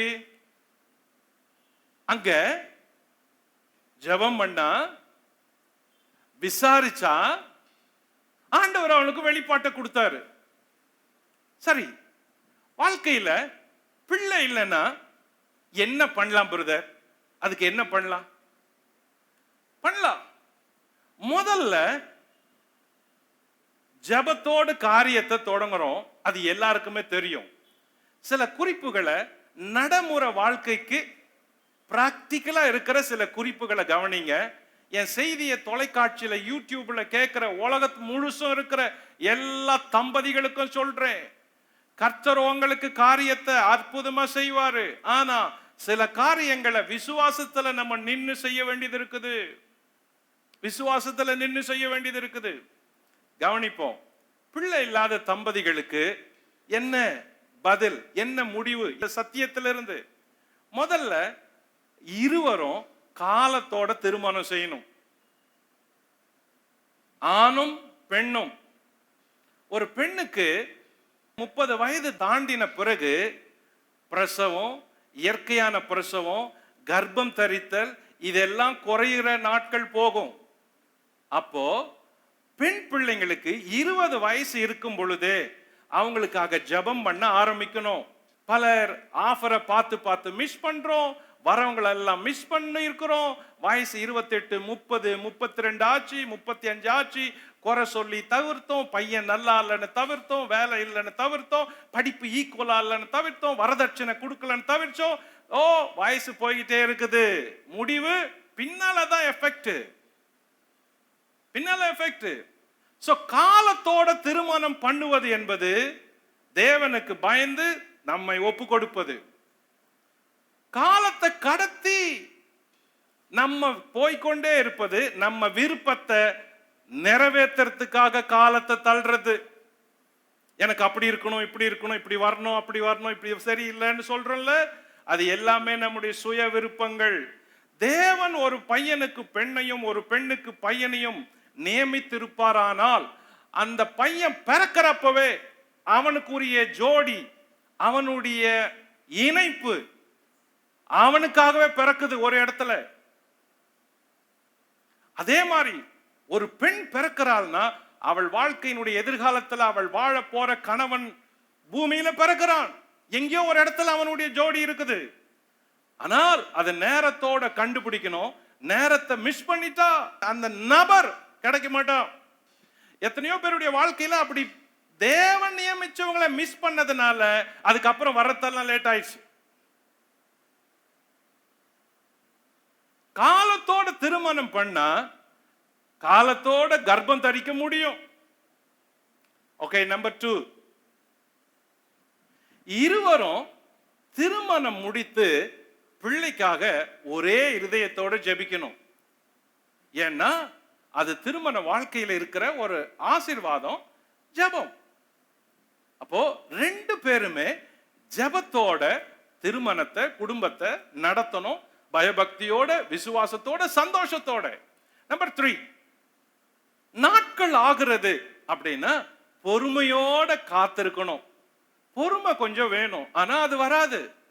திருமணமாகி 3-4 வருஷம், 5 வருஷம் ஆறப்ப நடக்கலன்னா கொஞ்சம் நமக்கு பொறுமை வேணும். ஏன்னா நம்ம ஆவிக்குரியவங்க. ஆண்டவரே, என்ன ஆண்டவரே, எனக்கு ஏன் ஆண்டவரே, எப்ப ஆண்டவரே, உங்க கையில ஒப்பு கொடுக்கிறேன். சோ இந்த பொறுமையை கற்றுக்கொள்வதற்கு ஆண் பெண் வீட்டார், மாமனார் மாமியார், இவங்க எல்லாருக்கும் இந்த பொறுமை கொஞ்சம் வேணும். ஓகே, நம்பர் 4, பிள்ளை இல்லாத நேரத்தில் என்ன செய்யலாம்? நாட்கள் ஆகுது. சரீர குறைவுகள் இருந்தா மருத்துவரை அணுகி குறைவுகளை நீக்கிறதுக்கு முயற்சிக்கணும். சரீரப்படி ஒரு சின்ன ட்ரீட்மெண்ட், ஒரு சின்ன கவுன்சிலிங், ஒரு சின்ன ட்ரீட்மெண்ட்டை எடுக்கக்கூடிய வாய்ப்பு இருந்தா அதை எடுக்கிறதுக்கு பிரயாசப்படணும். நம்பர் 5, அதுக்கும் வழி இல்லை, அதுக்கும் செஞ்சோம் முடியலன்னா இப்ப ஒரு அற்புதத்தை தேவனிடத்தில் எதிர்பார்க்கணும். நான் முயற்சி பண்ணாச்சு, டாக்டர்ஸ் முயற்சி பண்ணியாச்சு, வெயிட் பண்ணியாச்சு, ஸ்டில் we are waiting. அப்பனா இப்பதான் அற்புதத்தை, ஆண்டவரே எனக்கு இனிமே மிரக்கல் தான், மிரக்கல் பேபி தான், நீங்க தான் எனக்கு கொடுக்கணும்னு இது 2 பேருமே சேர்ந்து எக்ஸ்பெக்ட் பண்ணணும். இது கஷ்டம், ஆனா இதுதான் வழி. ஓகே, நம்பர் 6, அப்படியும் நடக்கல, அற்புதம் நடந்து அற்புதம் நடக்கல, அற்புதத்தை கேட்டோம் நடக்கலன்னா ஆண்டவரிடத்துல எதையும் தாங்குற இருதயம் தாங்க ஆண்டவரே, எங்களுக்கு அதை பேர் பண்ற கிருபை தாங்க ஆண்டவரே அப்படின்னு கேட்கணும். ஆண்டவரே எல்லாவற்றையும் தாங்குற இருதயம், சகிக்கிற இருதயத்தை எனக்கு தாங்க ஆண்டவரே அப்படின்னு கேட்கணும். ஓகே, நம்பர் 7, முடிவுல தேவ சித்தத்துக்கு ஒப்பு கொடுத்துடணும். நம்ம ரொம்ப போராட முடியாது, ரொம்ப அலைய முடியாது, ரொம்ப ட்ரீட்மெண்ட் எடுக்க முடியாது, எவ்வளவுதான் காத்திருக்க முடியும், நம்மளும் மனுஷன் தானே. அப்படின்னா கடைசி வழி என்னன்னா, தேவனே உங்க சித்தம், உங்க சித்தம் அப்படின்னு சரண்டர் பண்ணணும். அந்த சரண்டர் பண்ணிட்டு கர்த்தரிடத்துல ஒப்பு கொடுத்துடணும். ஏன்னா வாழ்க்கையில கால தாமதத்துக்கு பிறகு பிறக்கிற பிள்ளைங்க எல்லாம் ஒரு பெரிய தேவ நோக்கத்தோட திட்டத்தோட பிறக்குது. எரேமியாவை பார்த்து ஆண்டவர் சொன்னாரு, உன்னை தாயின் கர்ப்பத்தில் உருவாக்கினேன். தாயின் கர்ப்பத்தில் இருக்கிறப்பவே தெரியுது. ஓகே, யோவான் ஸ்நானகன் அவங்க அம்மா அப்பாவுக்கு பிள்ளை இல்லை, பிள்ளை பிறகுத லேட்டா மேரேஜ், லேட்டா பேபி பிறக்குது. சொல்றாரு, நோ, இவன் நான் தெரிந்து கொண்டவன், தெரிந்து கொண்டவன். அப்போ லேட்டா பிள்ளைகள் பிறக்க வாய்ப்பு இருக்குது. ஆனால் அந்த லேட்டா பிறக்கிற பிள்ளைகள் இருக்கிறாங்களே, அது தேவ சித்தத்தோட ஏதோ ஒரு காரியத்தை கர்த்தருக்காக பூமியில செய்ய போறதுக்காக கர்த்தர் ஒரு திருமண தம்பதிகளை ஆயத்தப்படுத்தி இருக்கிறாரு. அப்போ பிள்ளை இல்லாத காரியத்தை ஈசாக்கும் ரெபெக்காலும் என்ன ஒரு அழகா 20 வருஷம் காத்திருந்து கடைசியா ஜெயிச்சிட்டாங்க, ஜெயிச்சிட்டாங்க, ஜெபத்துல ஜெயிச்சிட்டாங்க. கர்ப்பம் தரிச்சா, ஆண்டவரிடத்துல போறா. அந்த பிள்ளைங்க ரொம்ப ப்ராப்ளம் பண்ணுது. அங்க போனதும் ஆண்டவர் பேசுறாரு. கவனிங்க, 25ஆம் அதிகாரம் 22, 23 வாசிப்போம். அவள் கர்ப்பத்திலே பிள்ளைகள் ஒன்றோடொன்று மோதி கொண்டிருந்தன. அப்பொழுது அவள், இப்படியானால் எனக்கு எப்படியோ என்று சொல்லி கர்த்தரிடத்தில் விசாரிக்கும்படி போனாள். அதற்கு கர்த்தர் பேசுறாரு. இப்போ கர்த்தர் பேசுறத கவனிங்க. 2 ஜாதிகள் உன் கர்ப்பத்தில் உண்டாயிருக்கிறது, 2 வித ஜனங்கள் உன் வயிற்றிலிருந்து பிரியும், அவர்களில் ஒரு ஜனத்தார் மற்ற ஜனத்தாரை பார்க்கிலும் பலத்திருப்பார்கள், மூத்தவன் இளையவனை சேவிப்பான் என்றார். ஓகே, ஆண்டவர் இப்படி சொல்லிட்டாரு.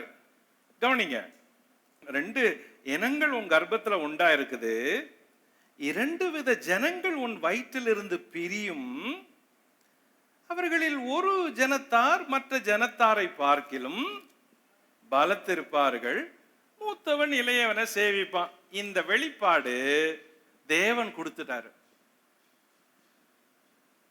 ஸ்திரீகள் எப்படி இருந்தாங்க பாருங்களேன். தான் வயிற்றுல பிள்ளைங்க மோதி இருக்குது, வயிறு வலிக்குது.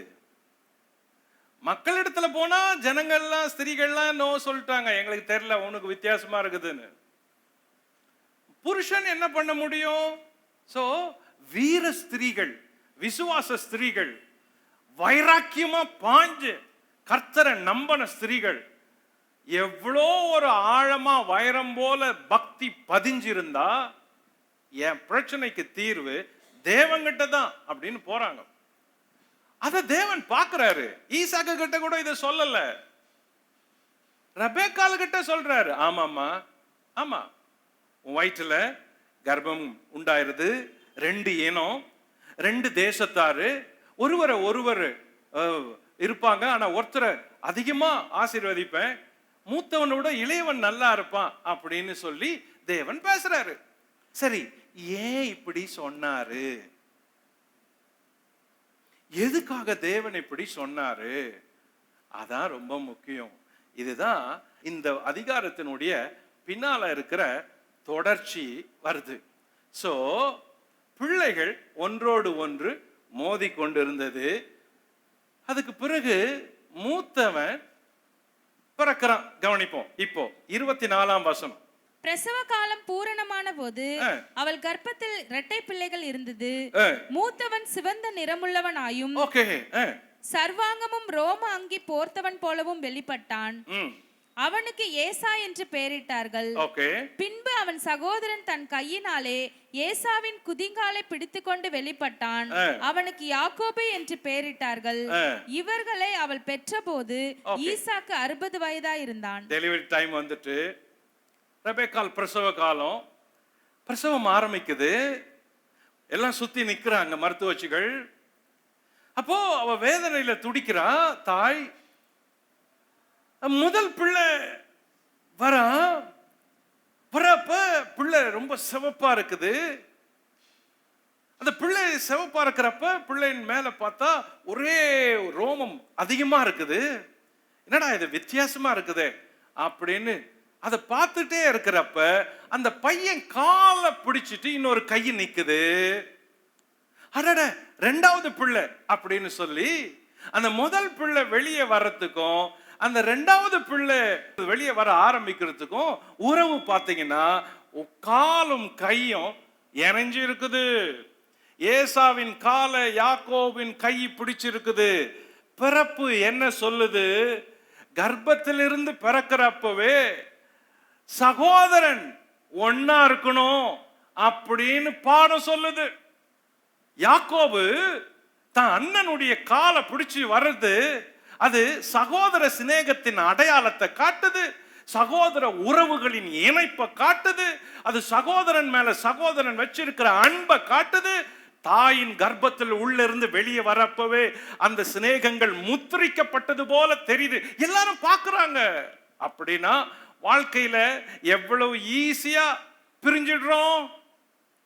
பொருளுக்காக, நிலத்துக்காக, வீட்டுக்காக, சொத்துக்காக, ஆஸ்திக்காக எத்தனை குடும்பங்கள்ல அண்ணன் தம்பி அக்கா தங்கி ஈஸியா புரிஞ்சிடுறோம். வேதம் சொல்லுது, தேவன் கொடுத்த ஒரு குடும்பத்துல தேவன் ஆசீர்வாதமா கொடுத்த அந்த கர்ப்பத்தின் கனிகள் பிறக்கிறப்பவே இணைஞ்சு வருவதற்கு காரணம் இதோ குடும்பத்தின் அடையாளம், ஐக்கியம், உறவு, இணைப்பு தான். இணைப்பு தான். இதுக்கு பின்னால வர எல்லாமே இந்த உறவுகளை உடைச்சு பிரிக்குது. கவனிங்க, பிரசவத்துல மூத்தவன் பிறக்கிறான். ஆதியாகமம் 25:25. பையன் செவந்த நிறம், ரோமம் நிறைந்த உருவம், பேரு ஏசா. அப்பவே பேர் வைக்கிறாங்க. பையனை பார்த்தா சிவப்பா இருக்கிறான், பேர் வச்சிட்டாங்க ஏசா. ஏசா என்றால் ரோமம் நிறைஞ்சவன் அப்படின்னு. அடுத்து பையன் கூடவே வரான்.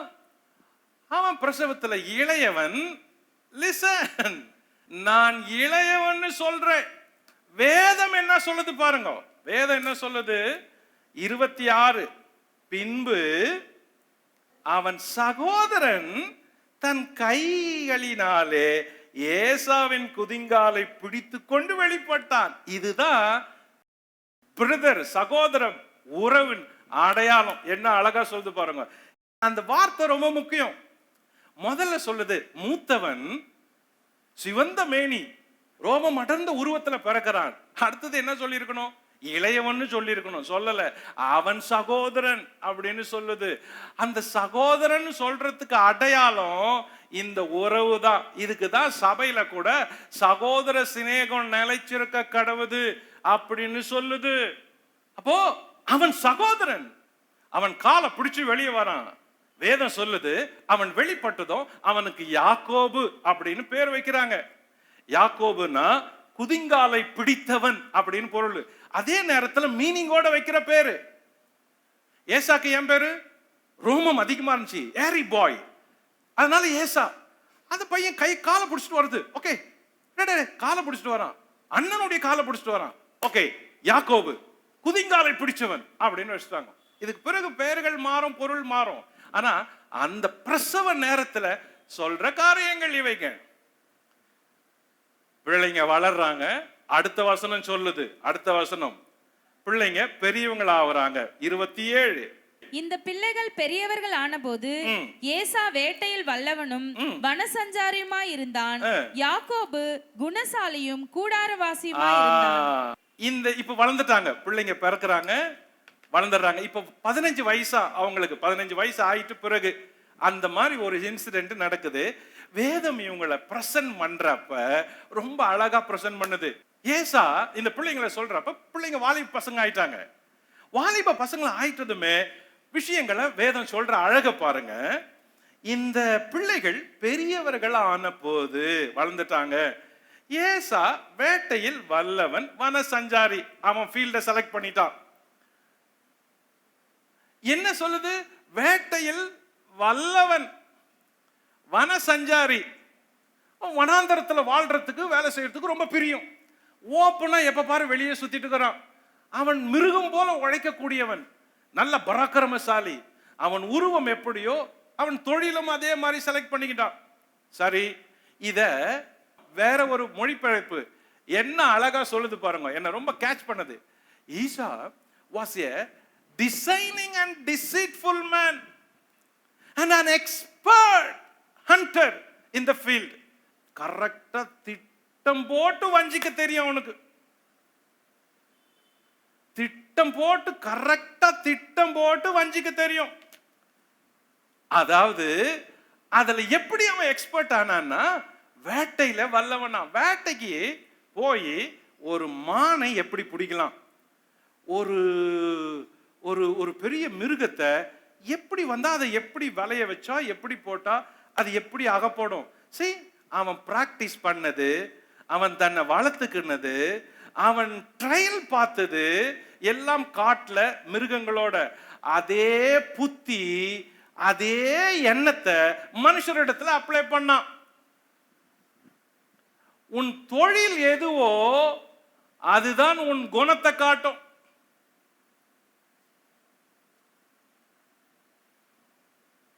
பலருடைய குணங்களால தொழில்கள் நிர்ணயிக்கப்படுது, அந்த தொழில்களால குணங்கள் நிர்ணயிக்கப்படுது.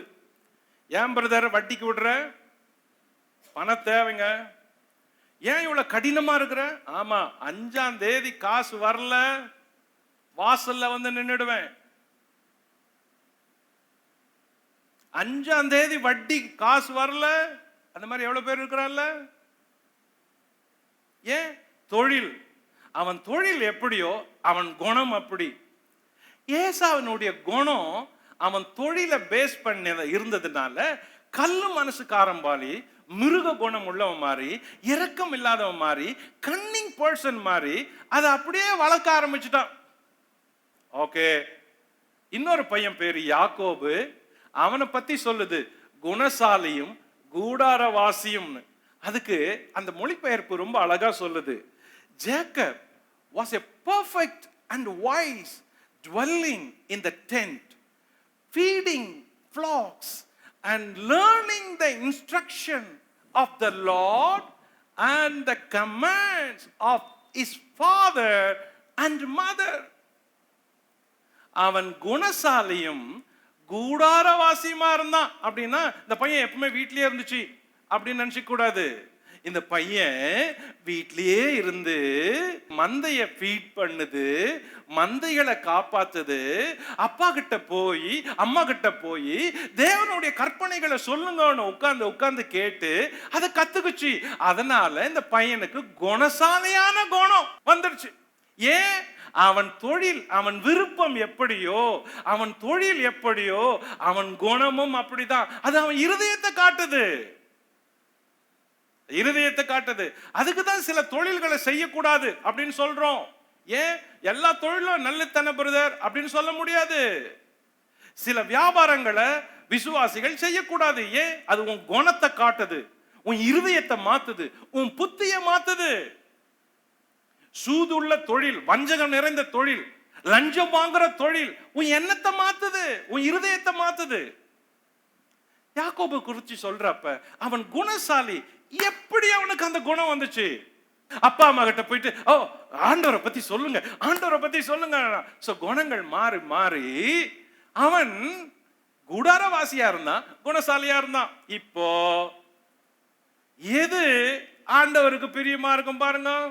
சரி, இது பேசிக் அதிகாரத்தின் முடிவு செய்தி சொல்லுது. ஒரு நாள் ஏசா வேட்டைக்கு போனான், களைப்போட வரான். யாக்கோபு கூழ் சமைத்து கொண்டிருந்தான். ரொம்ப களைப்பு, கூழ் சமைக்கிறான். அந்த கூழ் சிவப்பா இருந்துச்சு. ஏசா வந்து கேட்கிறான், எனக்கு ரொம்ப டயர்டா இருக்குது, நீ கொஞ்சம் கூழ் எனக்கு கொடு, நான் சாப்பிடணும், ஐயோ எனக்கு ரொம்ப பசிக்குது அப்படின்னா. யாக்கோபு என்ன பண்ணா, கூழ் தானே வேணும், அப்படின்னா ஒண்ணு செய்யறியா, உன்னுடைய சேஷ்ட புத்திர பாகத்தை எனக்கு கொடுத்துறியா? பசியா இருக்கிற நேரத்தில் அதெல்லாம் பேசாத, முதல்ல எனக்கு சாப்பாடு கொடு. நான் கேட்கறேன் இல்ல, உனக்கு சாப்பாடு தானே வேணும், உனக்கு உனக்கு உனக்கு எனக்கு ஒரே ஒரு வேலை, உன் சேஷ்ட புத்திர பாகத்தை எனக்கு கொடுத்துட்டு பார்க்கலாம், நான் உனக்கு கொடுத்தறேன். எனக்கு பசிக்குது, இப்ப கொடுக்கறியா இல்லையா? நீ சொல்லு, நீ எனக்கு தரியா இல்லையா? சரிடா, அது இருந்து என்னடா பண்ண போறேன், நானும் சாப்பிடதான் போறேன், அது என்ன பெரிய சேஷ்ட புத்திர பாகம், எடுத்துக்க போ, எனக்கு கூழ கூடு முதல்ல. தேவன் அவனை பெரிய பையனா பிறக்க வச்சு குடும்பத்தின் தலை பையனா வச்சது அவர். நான் என்ன பெரிய பெரிய பையன், என்ன பெரிய சேஷ்ட புத்திர பாகம் தேவையில்லடா, குடுறா, எல்லாரும் சாவத்தான் போறோம், எல்லாரும் ஒரு நாளைக்கு சாவத்தானே போறோம். இப்படி அசட்ட பண்ணி வாழ்ற எத்தனையோ ஆண்கள் இன்னைக்கும் இருக்கிறாங்க. என்ன பெரிய ஜபம், என்ன பெரிய வாழ்க்கை, என்ன பெரிய கடவுள் இருக்கிறாங்களே, இன்னைக்கு இருக்கிறாங்களே. அசட்ட பண்றவங்க, தேவஸ்தானத்தை அசட்ட பண்றவங்க, கடவுள் நியமிச்சதை அசட்ட பண்றவங்க. உன்னையே நீ அசட்ட பண்ணிக்கிற, உன் ஸ்தானத்தை, உன் கௌரவத்தை, கடவுள் உன்னை நியமிச்சு வச்சத அசட்ட பண்ற எண்ணம் இருக்குது. என்னைக்கு உன்னை குறிச்ச மதிப்பு, உன்னை குறிச்ச எண்ணம், உன் குடும்பத்தை குறிச்ச எண்ணம், உன்னை குறிச்ச உயர்வான எண்ணங்களும் சிந்தையும் உனக்கே இல்லாதப்ப இப்படித்தான் அசட்ட பண்ண தோணும். பல ஆண்கள் இப்படி அசட்ட பண்றாங்க. ஒழுங்கில்ல, வீட்டுல ஒழுங்கில்ல, நேரத்தோட வரதில்ல, போறதில்ல, ஒழுங்கில்ல, ட்ரெஸ் சுத்தம் இல்ல, வீட்டு வேலைகளை செய்யறது கிடையாது, கடவுளுக்கும் உண்மை இல்ல, மனைவிக்கும் உண்மை இல்ல, பிள்ளைங்களுக்கு மாதிரியா இல்ல, எல்லாமே அசட்டியா இருக்குது, எல்லாமே ஒரு நிர்விசாரம், எல்லாம் வந்தா என்ன போனா என்ன, எல்லாம் ஒரு நாள் சாவதான் போறான் போ. பிரதர், நீ ஏசா, நீ ஏசா, யாக்கோபு இல்ல. இப்படி அசட்ட பண்ணதுனால சேஷ்டபுத்திர பாகத்தையே ஒரு கூழுக்காக வித்தான்ல. இதத்தான் வேதம் சொல்லுது பின்னால. எபிரேயருக்கு எழுதின நிருபம் 12:16 வாசிங்க பாப்போம். ஒருவனும் வேசிக்கல்லனாகவும் ஒருவேளை போஜனத்துக்காக தன் சேஷ்ட புத்திர பாகத்தை விற்று போட்ட ஏசாவை போல சீர்கெட்டவனாகவும். பாருங்க, ஒருவேளை போஜனத்துக்கு ஏசாவை போல சேஷ்ட புத்திர பாகத்தை வித்து போட்ட சீர்கெட்டவனை போல இராதிருப்பானாக. ஒரு ட்ரெஸ்ஸுக்காக வீட்டில் இருக்கிற பொருள்களை போய் விற்கிறது, ஒருவேளை சாப்பாட்டுக்காக, ஒருவேளை சாராயத்துக்காக திருடுறது, தெரியாத பாக்கெட்ல இருந்து காசு எடுக்கிறது, மனைவி கிட்ட இருந்து அடிச்சு வாங்கிறது, ஜூதாடுறதுக்கு, ஜூதாட்டம் ஆட, குடி குடிக்க, சிகரெட் பிடிக்க, சாப்பாட்டுக்கு, ஊதாரியா வாழ்றதுக்கு, ஒரு வேலைக்காக எத்தனை ஆண்கள் இப்படி தங்க வாழ்க்கைய உதாசீனம் பண்ணி தங்கள் ஸ்தானத்தை அலட்சியம் பண்றாங்க. அவங்க எல்லாரும் ஏசாவை போல வாழ்ந்தா அவங்க முடிவும் ஏசாவை போலதான் இருக்கும். இப்ப சொல்லுங்க, தேவன் யார நேசிப்பாரு? அவனை நேசிப்பாரா, இவனை நேசிப்பாரா? தேவன் எதுக்காக சொன்னாரு? அவங்க ரெண்டு பேரும் ஒரே கர்ப்பத்துல பிறப்பாங்க, ஆனா ஒருவன் ஒருவனை சேவிப்பான், மூத்தவனோட இளையவன் நல்லா வருவான். ஏன் தெரியுமா இளையவன் நல்லா வருவான்? அவனுடைய இருதயம், அவனுடைய எண்ணம் குணசாலியா இருந்துச்சு. ஏன் மூத்தவன் சீர்கட்டவனானா?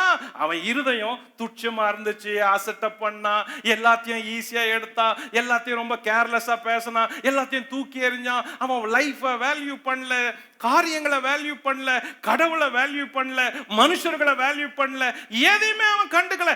எல்லாம் சாவு போறமே அப்படின்னு சொல்லிட்டே வாழ்றான். இதுக்காக தான் தேவன் முன்கூட்டியே சொன்னாரு, அவன் வேற இவன் வேற. அவனை தெரிஞ்சுக்கல, நான் இவனை தெரிஞ்சுக்கினேன். இதுக்கு பின்னால முழங்கால் போட்டு அழுது கூட அவன் மனம் மாற்றத்தை காணாது போனான் அப்படின்னு சொல்லுது. இந்த செய்தி நமக்கு என்ன சொல்லுது? இந்த புத்திர சுவிகாரம் சம்பவம் என்ன சொல்லுது? அவன் தன்னுடைய ஸ்தானத்தை, தலைமகன் என்ற ஸ்தானத்தை அற்பமா என்னானே, அந்த செய்தி என்ன சொல்லுது? மூணே காரியங்கள் சொல்லுது. எதையும் அற்பமாக எண்ணாதே. யாரையும் அற்பமா எண்ணாத. உலகத்துல உன் இருதயத்துல கூட அப்படி நினைக்காத. உங்க வீட்டு வேலைக்காரன் வேலைக்காரிய கூட அப்படி நினைக்காத. வெளியே இருக்கிற பிச்சைக்காரனை கூட அற்பமா நினைக்காத. ஒருவரையும் அற்பமா நினைக்க கூடாது உலகத்துல. நம்பர் 2, உன் புத்திர சுவிகாரத்தை போஜனத்துக்காக விற்காத, பணத்துக்காக சாப்பாட்டுக்காக அழிக்காத. அது உனக்கு புத்திர சுவிகாரம். சாப்பாட்டுக்காக அழிச்சிடாத, வித்து வித்து சாப்பிடாத. உனக்கு கர்த்தர் ஒரே ஒரு வீட்டை கொடுத்துக்கிறாரு, சாப்பாட்டுக்கு இல்லைன்னு வீட்டை விற்கிற. ஒரே ஒரு இடத்தை கொடுத்துக்கிறாரு, சாப்பாட்டுக்கு இல்லைன்னு விற்கிற. அது வாங்க முடியாது. வித்து வித்து சாப்பாட்டுக்காக சாப்பிடாத, வேற வழியை யோசி. போஜனத்துக்காக உன்னுடைய சுதந்திரத்தை, உன் ஆஸ்திய, உன் பதவிய, உன் பங்க அற்பமா எண்ணாத. வெறும் சாப்பாட்டுக்காக என்ன பண்ணுவோம்? சாப்பாட்டுக்கு சாப்பாட்டுக்கு இல்ல அதனால வித்துட்டேன் அப்படின்னு சொல்லாத. நம்பர் 3, லாஸ்ட், பிறர் புத்திர சுவிகாரத்தை வஞ்சிக்காத. யாக்கோபு அதை கேட்டிருக்க கூடாது. ஆனாலும் அவன் அண்ணன், அவன் என்னதான் ஆனாலும் அவன் அண்ணன். ஆனா யாக்கோபு இல்ல, நீ அதை எனக்கு கொடுத்துறியா அப்படின்னு கேட்டான் பாருங்க, அது கூட தப்பு. அவன் என்னதான் குறை உள்ளவனா இருந்தாலும், அவன் என்னதான் மாறுபாடு உள்ளவனா, அவன் கெட்டவனா இருந்தாலும், அவன் தாய்க்கு பிள்ளை, தலை பிள்ளை, தகப்பனுக்கு தலை பிள்ளை, தான் கூட பிறந்த அண்ணன். அவன்கிட்ட அதை கேட்டிருக்க கூடாது. இந்த வஞ்சகத்தை அவன் செஞ்சதுனால பின்னால ரொம்ப கஷ்டப்பட்டான் யாக்கோபு. கண்ணீர் விட்டு அழுதான், அலைஞ்சான். அதுக்கப்புறம் மனம் மாறினான். ஆனா ஆரம்பத்தில் அந்த தப்பை செஞ்சான்.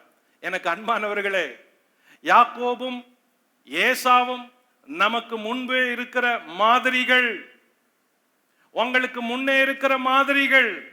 சகோதரர்களே, நீங்கள் யாக்கோபா ஏசாவா என்பதை பாருங்கள். இந்த செய்தி உங்கள் இருதயத்துக்கு நேராய் அதைத்தான் கொண்டு வருகிறது. தம்பதிகளே, இந்த ஆதியாகமம் 25ஆம் அதிகாரத்தினுடைய செய்தி என்ன சொல்லுகிறது தெரியுமா? நீ ஈசாக்கா ரெபெக்காளா போல அவங்கள மாதிரி ஜெபத்துல வாழ்க்கையை ஆரம்பிச்சு விசுவாசத்துல வாழ்க்கையை நடத்தி கர்த்தரிடத்துல போ என்பதை சொல்லுகிறது. இந்த ஒரு ஆவிக்குரிய பாடம் தான் நம் வாழ்க்கையினுடைய எதிர்காலங்களை பிரகாசிப்பிக்கிறது. இதுதான் உங்களுக்கு பெரிய ஆசீர்வாதத்தையும் உங்க சந்ததிக்கு ஆசீர்வாதத்தையும் கொண்டு வருகிறது. எல்லாரும் ஒரு நிமிஷம் எழுந்திருப்போம், ஒரே நிமிஷம் ஜெபம் பண்ணுவோம். சத்தமா உயர்த்தி, ஆண்டவரே என்னை ஒப்பு கொடுக்கிறேன், என்னை மாற்றும், என்னை கழுவும், எங்கள் பிள்ளைகளை கழுவும். எங்கள் பிள்ளைகள் உமக்கு பிரியமாய் உம்மை திருப்திப்படுத்துகிற சந்தோஷப்படுத்துகிறாய் வர வேண்டும் ஆண்டவரே. எல்லாரும் சத்தமா வாய் திறந்து ஒரு நிமிஷம் ஜெபம் பண்ணுவோம். பரலோக பிதாவே, இந்த ராத்திரி வேளையில என்னோடு கூட சேர்ந்து ஜெபிக்கிற ஒவ்வொரு சகோதரன் சகோதரிக்காக நான் விசேஷமாய் ஜெபிக்கிறேன். இன்று ராத்திரி அவர்கள் வாழ்க்கையில ஒரு பெரிய கிருபையை தாரும் ஆண்டவரே. இந்த ராத்திரி ஒவ்வொரு தம்பதிகளுக்காக நான் ஜெபிக்கிறேன் அப்பா. இன்று இயேசுவின் நாமத்துல திருமணமாகி பிள்ளை இல்லாமல் காத்திருக்கிற அந்த கணவன் மனைவிக்காக நான் ஜெபிக்கிறேன் ஆண்டவரே. அவர்களுக்கு ஒரு ஆச்சரியம் நடக்கட்டும், அற்புதம் நடக்கட்டும். அவர்களுக்கு புத்திர சுவிகாரம் கிடைப்பதாக இயேசுவின் நாமத்துல, வழிகள் திறக்கப்படுவதாக இயேசுவின் நாமத்துல, அவர்களுக்கு புத்திர பாக்கியம் உண்டாவதாக இயேசுவின் நாமத்துல. அப்பா பிதாவே, பிள்ளைகளுக்காய் ஜெபிக்கிறேன். பிள்ளைகள் வளரட்டும், செழிக்கட்டும், உமக்கு பிரியமாய், மனுஷருக்கு பிரியமாய், பூமியில நல்ல மனிதர்களாய், குணசாலிகளாய், பக்திமான்களாய் வாழ்வதற்கு இயேசுவின் நாமத்துல அந்த பிள்ளைகள் மேல ஆசீர்வாதம் இறங்குவதாக. ஒவ்வொரு வீட்டுக்குள்ளும் கர்த்தருடைய புத்திர சுவிகாரத்தின் ஆசீர்வாதம் இறங்குவதாக. ஒவ்வொரு வீட்டின் சந்ததிகள், பிள்ளைகளின் பிள்ளைகள் எல்லார் மேலும் கர்த்தருடைய ஆசீர்வாதம் இறங்குவதாக. ஒவ்வொருவரும் ஆண்டவரே உம்மை சந்தோஷப்படுத்த, மகிமைப்படுத்த, பக்தியோடு சேவிக்கிற சந்ததியாய், தலைமுறையாய் மாறுவார்களாக என்று இயேசுவின் நாமத்திலே நான் சொல்லுகிறேன். அப்பா, இந்த ஆசீர்வாதங்களை எடுத்துக் கொள்ளுகிறேன், ஒவ்வொருவருடைய தலை மேல வைத்து அனுப்புகிறேன்.